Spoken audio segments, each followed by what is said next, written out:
Arielle Pleasant is the woman that I'm talking about. And one of the things that I read in her story was she was a wealthy woman, but because of how dangerous it was for Black women to have wealth, she took jobs as maids for wealthy white families. She probably could have bought their house, but she worked for them.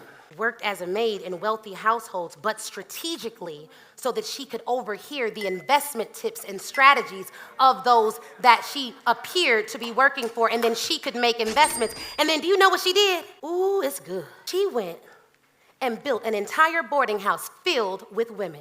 Oh, it didn't stop there. But she trained all of them on how to be shrewd. She had Black and white women working for her.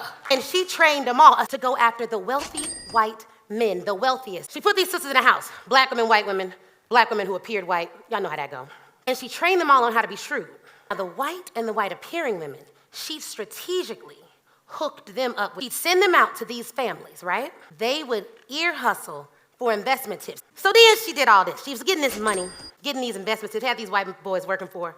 She was giving out loans to white people. They thought they was borrowing from white people. No, they was borrowing from Black women. She was amassing this wealth. Whole time, she's helping to fund the abolitionist movement. So she funds the abolitionist movement to get hot for her. Now she has to run. She had to move from where she was at, and she went west to California. And her man. Now here's the thing about a man. He had money, y'all, and he was abusive. Now here's how she met her wealthy husband. She had no formal education. She was working in a merchant shop, and she met him. The thing that changed her entire life was working in that merchant store as a cleaner and learning how to sell. She said she interacted with so many people from all around the world that she had to learn to persuade different individuals. And what she picked up on was that if she was astute and shrewd, she would be able to persuade people into buying things. That skill is what allowed her to get people to trust her with different investment opportunities. And it's what got her man. I'm just saying. They find out that they're funding the abolitionist movement, and they run.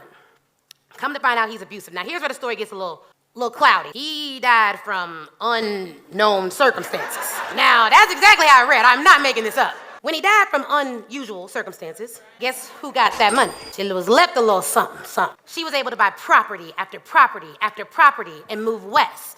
And then she was able to expand the Underground Railroad west.